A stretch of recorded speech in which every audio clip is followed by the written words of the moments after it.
So hello everyone, hope you are doing well and high in your spirits. धर्म क्षेत्र पर आपका स्वागत है. Today we are going to discuss the topic of ordinance making power and the issues arising out of it from the men's perspective. इसमें आप इस topic से आने वाले PYQs देखेंगे and एक holistic analysis हम करेंगे including data, facts, constituent assembly debates, constitutional basis, examples देंगे, इश्यूज देंगे एंड अगेन की सुप्रीम कोर्ट केसेस डिस्कस करेंगे and finally we will give some solutions to the issue based on की committee recommendations including NCRCW and what not. But before moving into the class I would like to take your time. आपका 1 minute मैं लेना चाहूँगी और ये highlight करना चाहूँगी कि देखिए, this is the time to write your tests. This is the time. Is my screen working? Yes. This is the time to write your test. This is the time to prepare your optional. This is the time to write as bad as you can. Right? This is the time to prepare content for different topics. This is the time to analyze everything from 360-degree perspective so that you are so ready for mains 2026 that after writing prelims you don't have to fall in this doldrums कि 30, 60, 60, 70 दिनों में क्या होगा, right?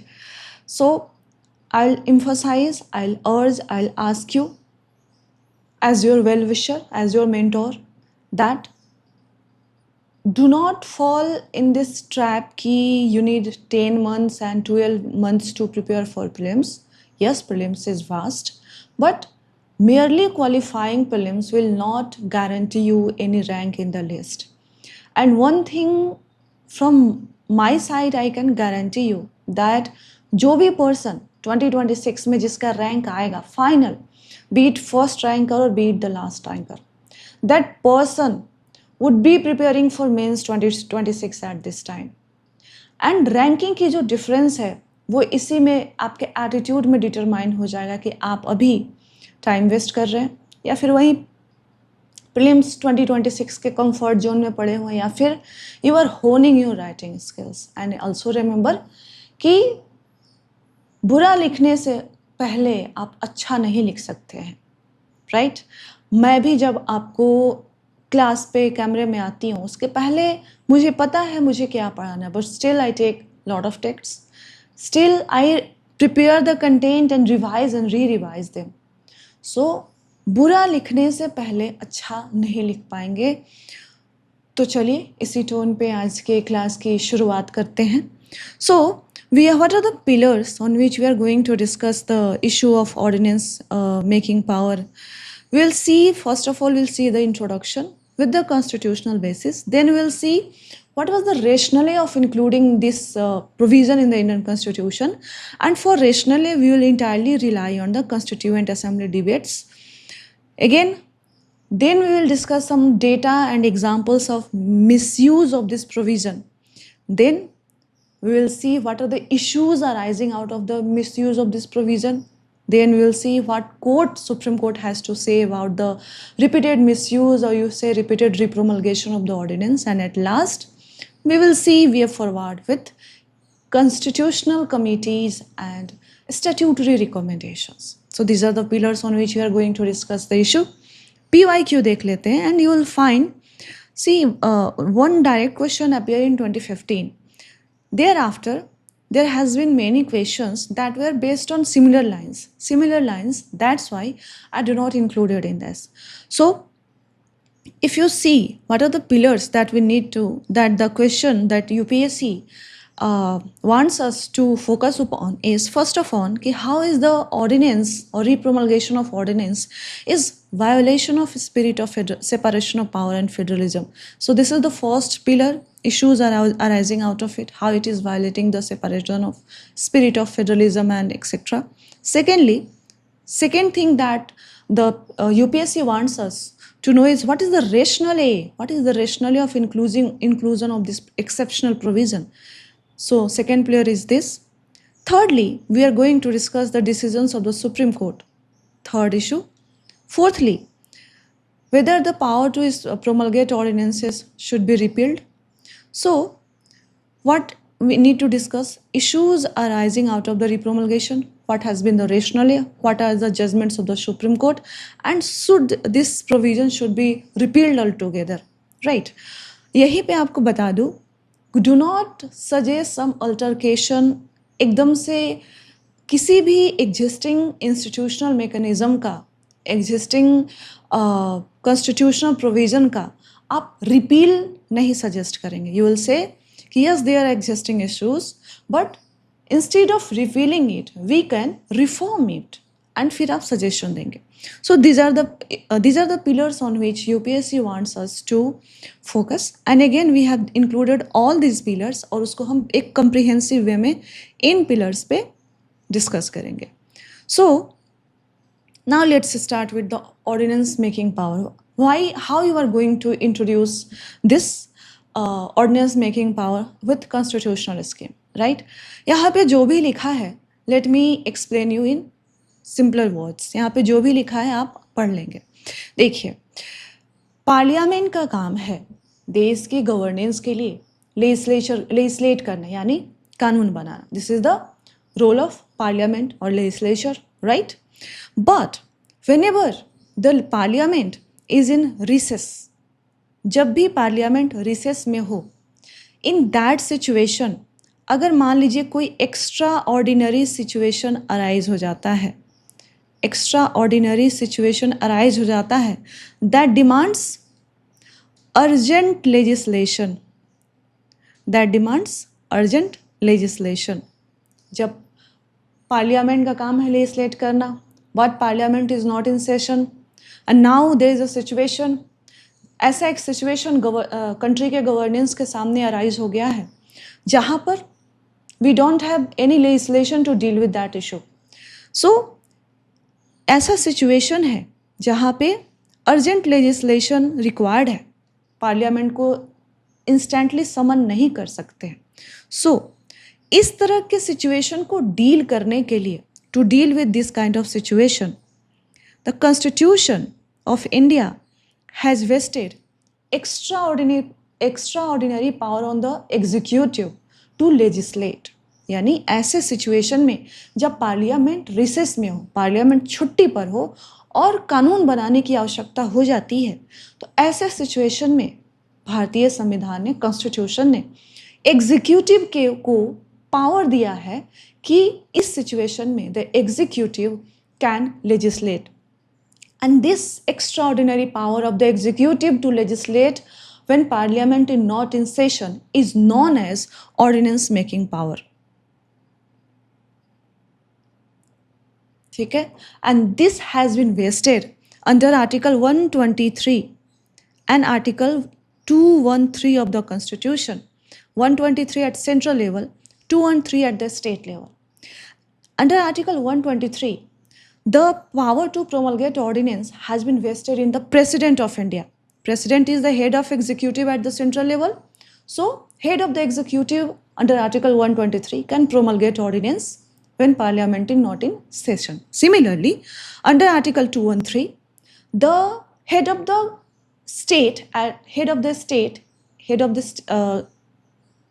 the government in a states, that is governor, can promulgate ordinances when state legislative assembly is not in session.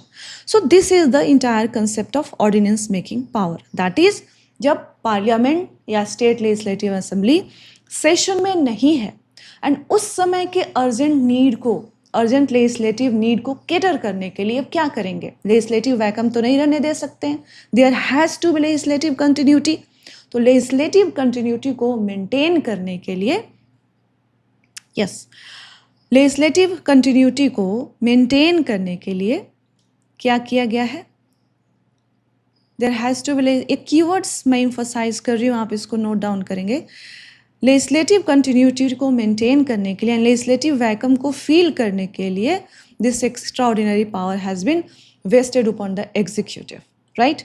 But in different cases, Supreme Court in different cases, including DC Wadhwa case, famous DC Wadhwa case, also RC Cooper case, this is also one of the famous case, has said that this extraordinary power of promulgation of ordinances, that is executive legislation, should be exercised respecting the spirit of doctrine of separation of powers. Separation of powers को respect करते हुए exercise करना है. And this entire procedure and entire power of the executive is subject to judicial review. Clear है ये? So this is the whole scenario of the ordinance making power and this is how you are going to introduce this concept. Right? कोशिश करना है that in questions of core constitutional provisions, just as in ordinance making power, if question कुछ भी हो, give the examiner constitutional perspective कि yes, the issue जो भी है, this is arising, this whole scenario is relating to this article of the constitution. Okay, so now we have discussed the entire constitutional scheme of ordinance making power and why it has been included. Let's discuss the rationale. Let's discuss the rationale of including ordinance making power. And while discussing rationale, we are going to discuss the Constituent Assembly debates. We have taken everything from the Constituent Assembly debates only. So first is need for legislative urgency. Need for legislative urgency. Urgency legislative urgency किस लिए? कि ऐसा कोई unforeseen situation arise हो गया है जो कि डिमांड कर रहा है, that is warranting to legislate on the matter immediately. This word is very important. And to prevent this legislative vacuum, ये वैकम है, एक अनफोर्सीन सिचुएशन अराइज हो गया है, लेजिस्लेटिव अर्जेंसी है, यानी उस पर कानून बनाना अति आवश्यक है, बट पार्लियामेंट सेशन में नहीं है. So there is vacuum. To prevent this legislative vacuum, this ordinance making power has been made as a necessary safety valve. So, and these are the arguments of whose? Dr. B.R. Ambedkar. So Dr. B.R. Ambedkar said कि under Article 123 and 213 जो ordinance making power है, वो unforeseen situations में arise होने वाले legislative urgency की वजह से जो वैकम क्रिएट होता है, उस वैकम को फील करने का सेफ्टी वाल्व है. So this is the one of the rationale of including ordinance making power, set that to make it as a safety valve to fill the vacuum arising, legislative vacuum arising out of the unforced situations warranting legislative urgent legislation. First. Second, so this provision of ordinance making power has been borrowed from the Government of India Act 1935, but with checks. So what are the checks? The first check is the limiting of its lifespan, and secondly that requiring legislative approval within 6 weeks. First is limiting it life span, that we know कि those अगर second पे आते हैं कि अगर ordinance issue हुआ है and legislature अब रीअसेंबल होती है, देन विद इन 6 weeks इसको अप्रूव कराना होगा, और अगर अप्रूव नहीं करता है then it's time limited, lifetime is limited and within that certain lifetime it will expire. So these are the checks. So doctor Ambedkar said कि ordinance making power is not a parallel power of legislation. जो आप पढ़ते हैं कि ordinance making power ऐसा नहीं है कि लेजिस्लेचर भी लेजिस्लेट कर रही है एंड साइमल्टेनियसली एग्जीक्यूटिव भी लेजिस्लेट कर रहा है. This is not a parallel power that legislature जब सेशन में है तब एग्जीक्यूटिव लेजिस्लेट कर दे. This cannot be done. So it is an exceptional provision to enable executive to deal with a situation that requires immediate action. ये exceptional provision हमने provide किया है ताकि अगर एग्जीक्यूटिव के पास कोई ऐसा सिचुएशन आ जाता है जहाँ पे इमीडिएट एक्शन रिक्वायर्ड होता है, ऐसे सिचुएशन को एग्जीक्यूटिव डील कर पाए. हमने इसको इसलिए इंक्लूड किया है. And third rationale that also we are deriving from the Constituent Assembly debate is to balance between executive flexibility and legislative primacy.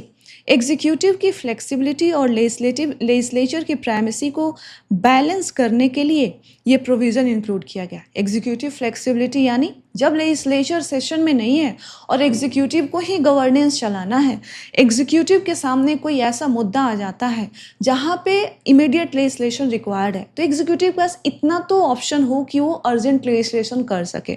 So we are ensuring executive flexibility here, but how we are balancing with legislature's primacy कि once legislature is in session, then executive have to surrender this issued ordinance to the legislature for its scrutiny within certain time period. Legislature will now scrutinize this ordinance. It can pass, repass, approve, disapprove, anything can be done. So this is how executive flexibility and legislative primacy is being balanced with the philosophy of ordinance making power. So these are the rationale. You remember at least one or two. I hope it is making sense. Now, ये तो हमने philosophical perspective देख लिया. Now we have to see कि intention तो हमारा ये है. नाउ विल सी कि there is a lot of misuse, बहुत सारे मिसयूजेस हो रहे हैं, राइट. सो हमें एग्जांपल्स देना है. कैसे हम कोट करेंगे कि एग्जांपल्स मिसयूज हो रहा है? ईदर विल गिव डेटा और facts and intentions, right. So let's come to data and facts that establish misuse of ordinance making power. So first and foremost, we will see that there has been high frequency of ordinance post 1950. Yani since inception of the Indian Constitution in 1950 से अब तक हम देखेंगे till now, तो over 750 ordinances has been issued. 750 से ज़्यादा ordinances issue किए जाए हैं. So ये दिखाता है कि almost 10 ordinances a year, right? So more than 10. So this is the high frequency. But यहाँ से इशू नहीं है. इशू तब अराइज हुआ, एक नया ट्रेंड देखने को मिला कि ड्यूरिंग द इमरजेंसी एरा, यानी 1975-77 से जो ऑर्डिनेंस इशू किया जाने लगा, यहाँ से रीप्रोमलगेशन का इशू आने लगा. एंड जो ऑर्डिनेंस का इशुएंस होने लगा, उसका इंटेंशन होने लगा बाईपासिंग ऑफ पार्लियामेंट. सो यहाँ से हमें देखने को मिलता है major issue that post during emergency era and after, हम जो इंटेंशन है with which ordinances were promulgated, that has been changed for wrong, right. So ये एक हमने फैक्ट दे दिया एट द सेंट्रल लेवल कि सिंस 1950 हमने 750 ऑर्डिनेंसेस प्रोमलगेट किए हैं, बट 75-77 के बाद इंटेंशन में डाइल्यूशन आ गया है. And it has been seen that ordinances has been repromulgated bypassing with the intention of bypassing legislative scrutiny and also bypassing the parliament, right. अब हम स्टेट लेवल पे आते हैं. एंड स्टेट लेवल पे, for state level, DC Wadhwa के fact से बेहतर कोई एग्जाम्पल हम क्यों कोट करें? We have legendary DC Wadhwa facts, right. So will say Bihar case, famous Bihar case. In DC Wadhwa case it was observed that 1967 to 81, यानी in the 14 years almost 256 ordinances were repromulgated, and 256 ordinances were repromulgated with the intention of bypassing the legislature.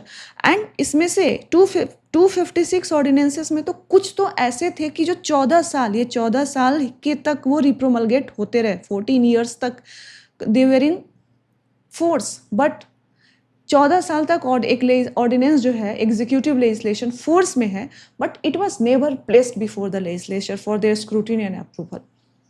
So this is one of the state level पे आप ये data दे देंगे Bihar case का.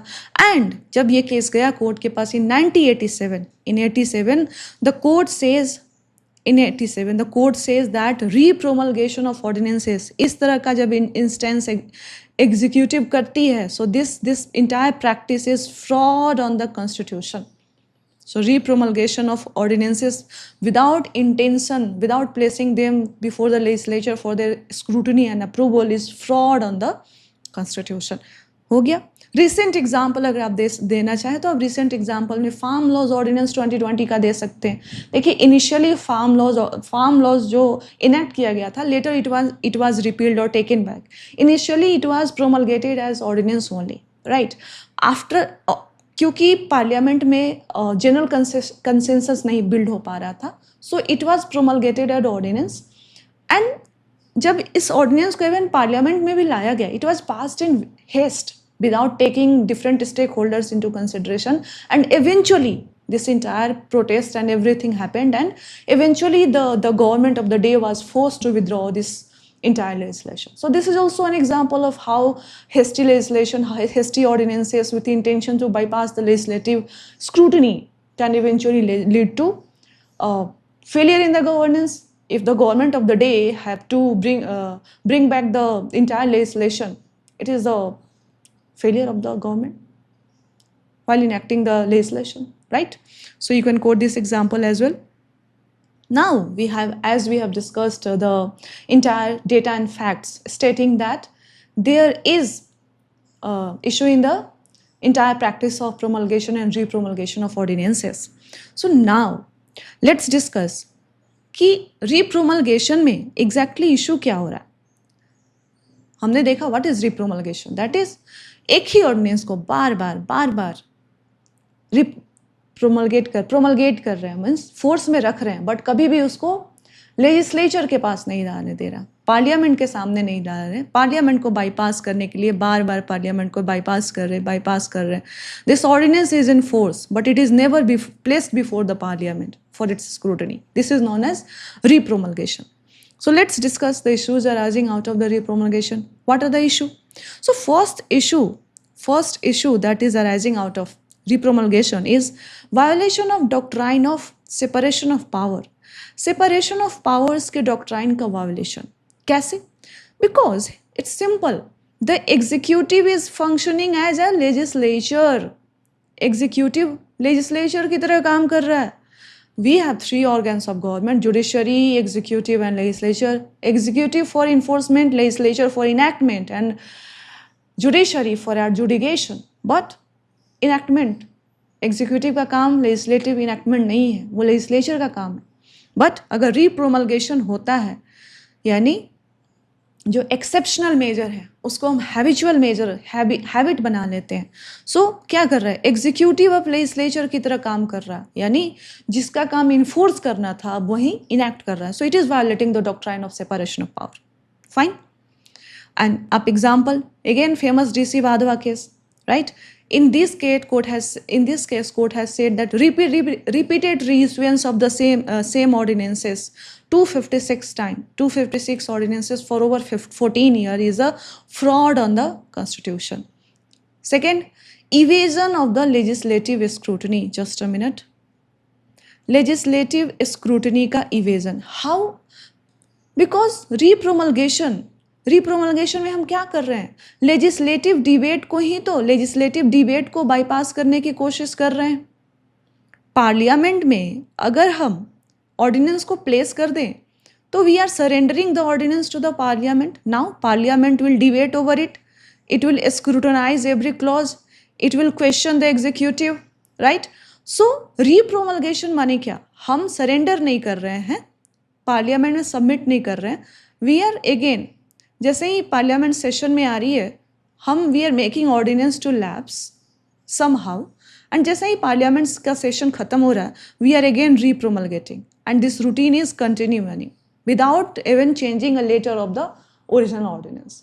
सो entire intention of repromulgation is evasion और bypassing of legislative scrutiny से बचना. और इससे क्या हो रहा है कि re-promulgation legislative debate से बच रहा है. And one of the main, if you read Article 75 of the Constitution, it said that Council of Ministers headed by Prime Minister shall be collectively responsible to the Lok Sabha in general and Parliament, Lok Sabha in particular and Parliament in general, right? So जो accountability mechanism under Article 75 that is getting eroded here. So this is the issue. Again, land acquisition ordinance या फिर आप farm law ordinance को दे सकते हैं. Land acquisition ordinance को 3 बार रिप्रोमलगेट किया गया था, 3 बार रिप्रोमलगेट किया गया था, and there were no parliamentary consensus. So these were the issues, right? Now, the consistent repromulgation is a threat to cooperative federalism. Threat to cooperative federalism. How? Because there are instances, ऐसे instances है जहाँ पे central government states के subject पे ordinance promulgate करती है without taking into consideration different stakeholders को बिना कंसिडरेशन में लिए हुए. स्टेक होल्डर सबसे पहले स्टेट गवर्नमेंट हो गई, उसके बाद जो सब्जेक्ट है उससे अफेक्ट होने वाले डिफरेंट इंडस्ट्रीज हो गए, डिफरेंट बॉडीज हो गए, उनके रिप्रेजेंटेटिव हो गए, right. So without taking into consideration the stakeholders, central government at various time it has been seen that central government states के सब्जेक्ट पे ऑर्डिनेंस रूट इख्तियार करती है, प्रोमलगेट करती है. Example, farm laws ordinance, eventually जिसको withdraw करना पड़ा था legislation, farm laws ordinance, centre is promulgating an ordinance on the subject of the state. Agriculture state का सब्जेक्ट है, बट ना ही तो स्टेट गवर्नमेंट्स कंसिडरेशन में लिए गए थे, ना ही डिफरेंट बॉडीज जो एग्रीकल्चर से रिलेटेड है, जो रिप्रेजेंटेटिव है, right? So this is how this entire issue of repromulgation treats the cooperative governments between center and states, right? Fourth issue क्या है?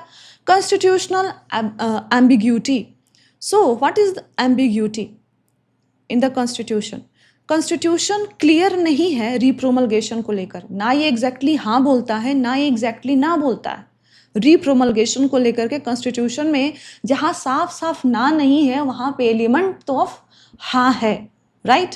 अगर ना कोई नहीं बोल रहा है, आप समझ रहे हैं, तो ना नहीं है मतलब हाँ की उम्मीद है. सेम गोज फॉर कॉन्स्टिट्यूशन में भी. अगर कॉन्स्टिट्यूशन में कहीं क्लियरली नो नहीं है, then there is a scope of interpretation, misinterpretation, right. So ambiguity है, कॉन्स्टिट्यूशनल एम्बिग्यूटी, यानी यहाँ पे कोई क्लैरिटी नहीं है. There is no yes no no related to what? Repromulgation of ordinances. And जहाँ पे यस और नो नहीं है, यानी ये ग्रे एरिया है, और जहाँ भी ग्रे एरिया होगा that is subject to abuse. Abuse in a sense that it can be interpreted at the will of the, according to the will of the executive. There is no clarity, and if it is subject to subjective interpretations, then it can be exploited by successive governments, right? So in case you'll quote that in Krishna Kumar Singh case, Supreme Court ने साफ कहा था कि repromulgation should be in the exceptional circumstance. Repromulgation सिर्फ और सिर्फ exceptional times में ही होने चाहिए. Repromulgation should not be an habitual thing, right?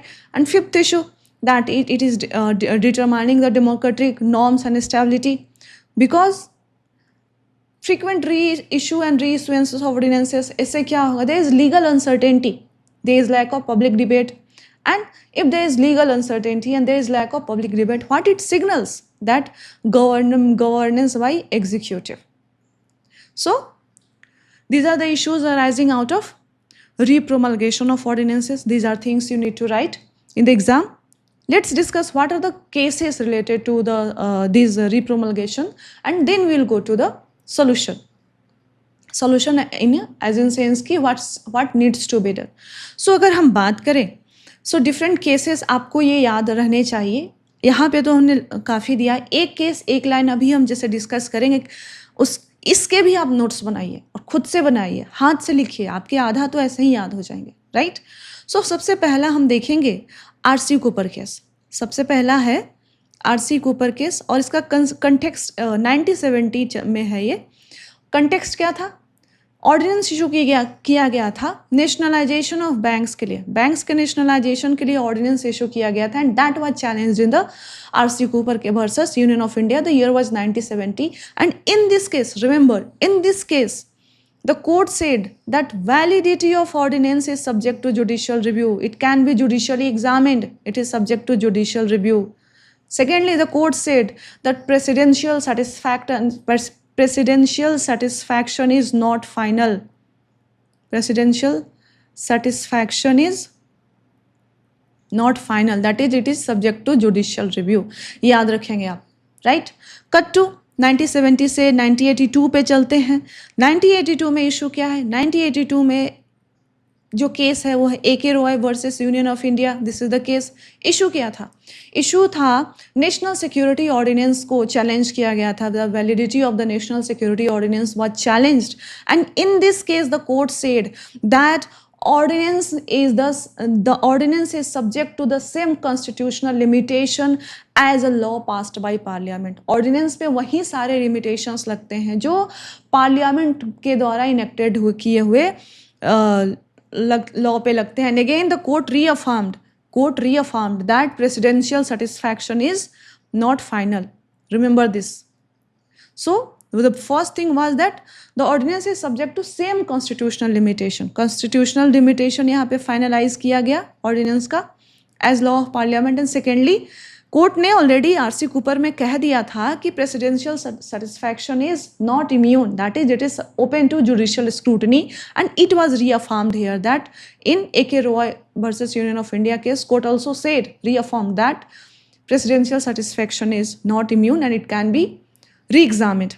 Cut to 1987, famous DC Wadhwa case, and we know the facts of the case that the government of Bihar from 67 to 81, that is in 14 years, repromulgated 256 ordinances without any of them placing before the legislature.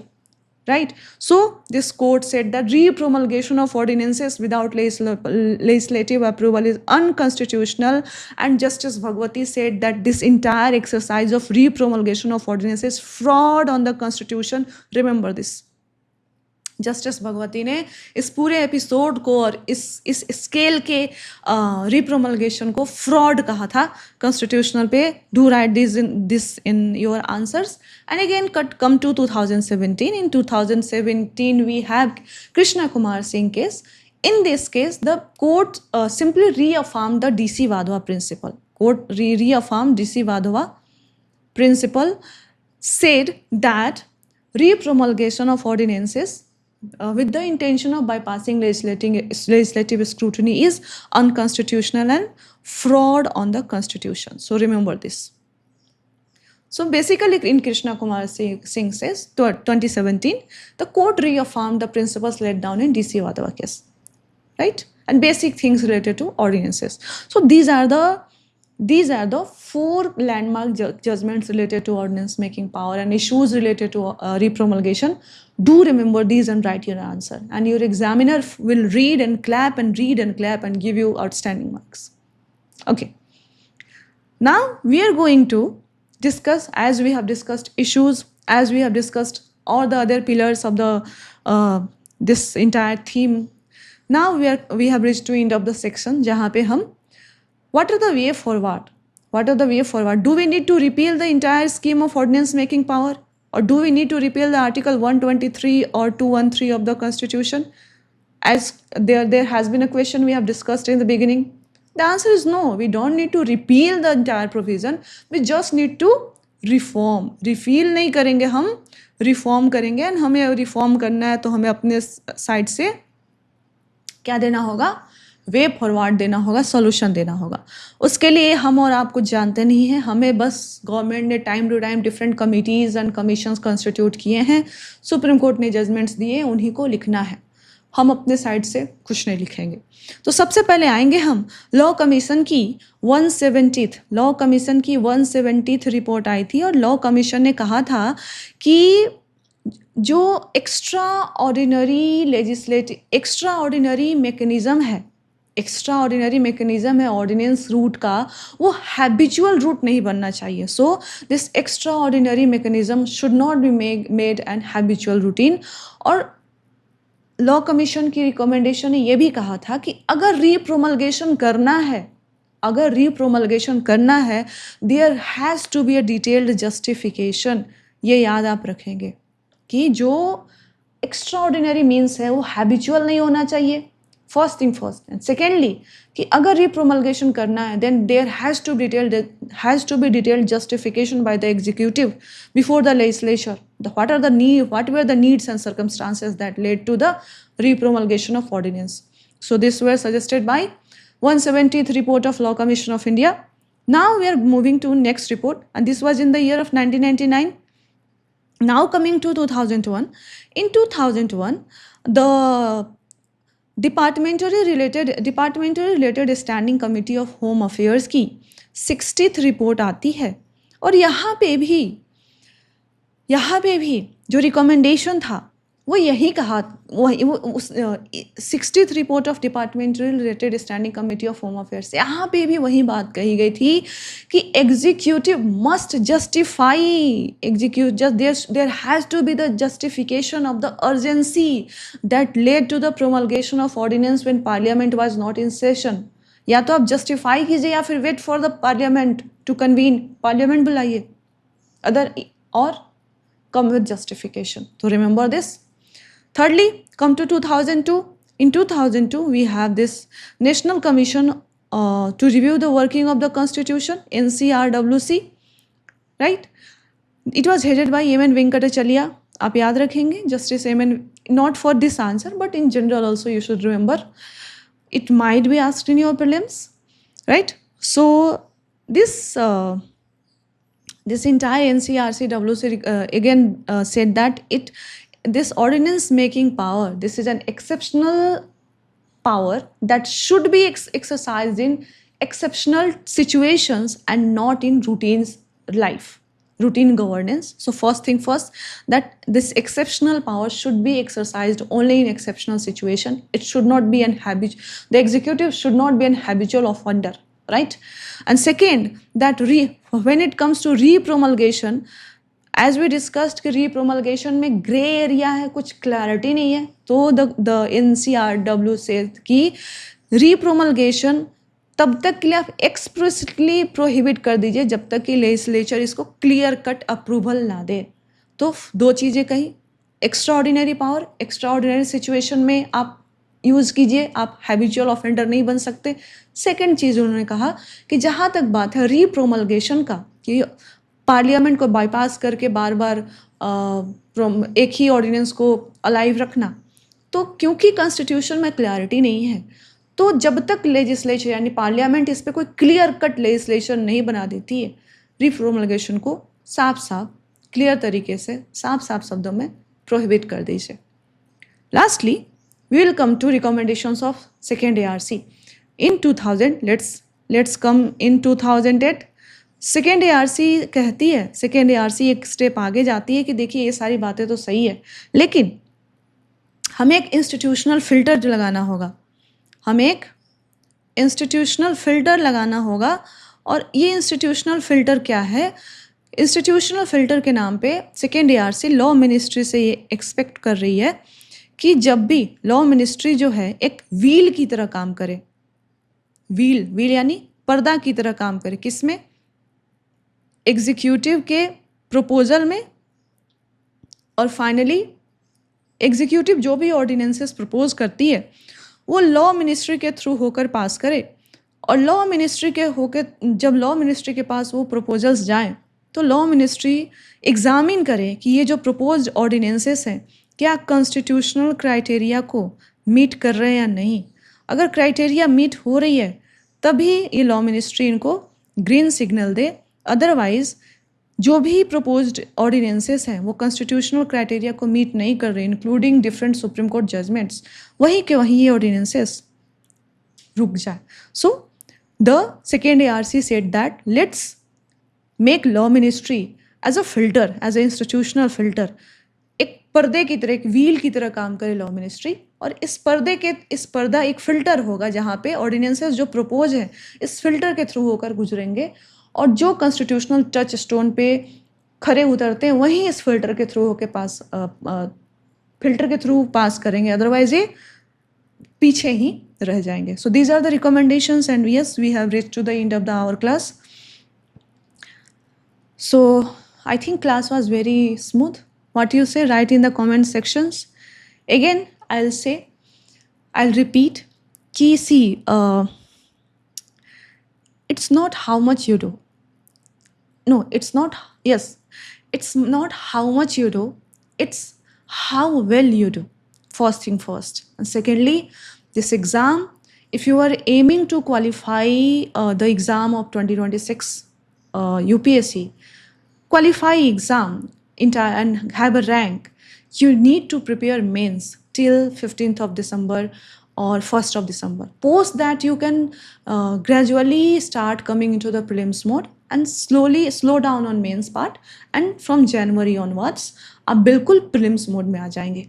अगर इसके अलावा आप अभी कुछ कर रहे हैं, then you are digging graveyard for yourselves.